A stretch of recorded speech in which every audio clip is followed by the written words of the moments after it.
जब देश corona virus से जूझ रहा हो, बॉर्डर तप रहा हो और ये भी ना लग रहा हो कि चाइना इंडिया हिमालयाई सीमा पे जो बर्फ़ अगले चंद हफ्तों में जमने वाली है, क्या वो जज्बात भी ठंडे कर पाएगी। तो ऐसे में 5 राफेल विमानों के अंबाला में उतरने की खबर भी खुशखबरियों के काल में रूह अफ़ज़ा जैसी लगती है। ऐसी सूचनाएं मोराल और हौसला बुलंद रखने के लिए भी ज़रूरी हैं। चुनांचे मीडिया अगर ये भी कहे कि इन 5 राफेल विमानों से दुश्मनों के अरमानों पे ओस पड़ गई है, तो मीडिया की खुशी में भी शामिल होना चाहिए। या रक्षा मंत्री कहें कि ये राफेल विमान गेम चेंजर साबित होंगे और इनसे अगर डरना है तो वो देश डरें जो इंडिया को डराना चाहते हैं। तो ऐसे मौके पे किसी मचाटे में उलझने की बजाय बस यही कहना चाहिए कि मंत्री जी आप बिल्कुल सही फरमा रहे हैं। अगर सिर्फ 5 राफेल आने से भारत खुद को इतना सुरक्षित और दुश्मन इतना असुरक्षित महसूस कर रहा है, तो सोचिए कि जब पूरे 36 अगले वर्ष तक वायुसेना का हिस्सा बन जाएंगे तो सुरक्षा असुरक्षा का लेवल किस हद तक ऊपर जाएगा। जब तक इंडिया और पाकिस्तान मई 1998 तक परमाणु शक्ति नहीं बने थे, तब तक हमारे नेताओं ने जनता को ये पट्टी पढ़ा रखी थी कि बस एक बार एटम बम हाथ आ जाए, उसके बाद महंगे महंगे जंगी खिलौनों या सुरक्षा उपकरण खरीदने से जान छूट जाएगी। बस एक दफ़ा का खर्चा बर्दाश्त कर लें, उसके बाद जो पैसा बचेगा वो शिक्षा, स्वास्थ्य, रोज़गार वगैरह पे लगेगा। लो जी, अरबों डॉलर एटम बम और फिर उसे गिराने के लिए मिसाइल डिलीवरी सिस्टम पे खर्च हो गए।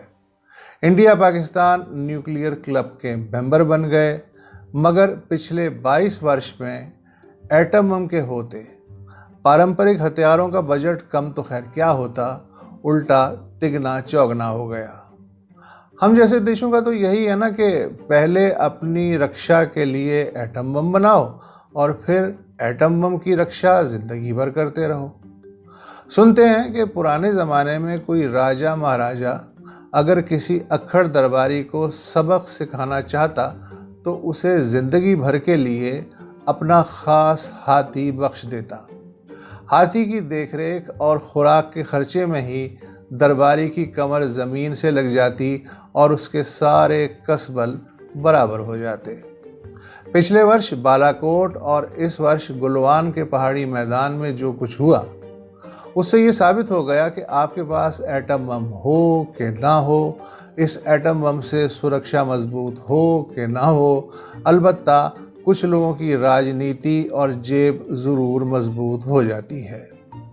मुझे याद है जब 80 के दशक में अफ़गानिस्तान में सोवियत यूनियन के घुसाने के बाद पाकिस्तान को पहली बार अमेरिका से 40 F-16 विमान मिले, तो ज़िया सरकार ने भी यही फिल्म चलाई थी कि ये F-16 नहीं बल्कि दुश्मनों के दिल पे तीर है और अब कौम चैन की नींद सो सकती है। मगर वक्त ने साबित किया कि ये F-16 दुश्मन देशों को तो खैर क्या डराते, टूटी चप्पल पहन के क्लाशनकॉफ चलाने वाले आतंकवादियों को भी ना डरा सके।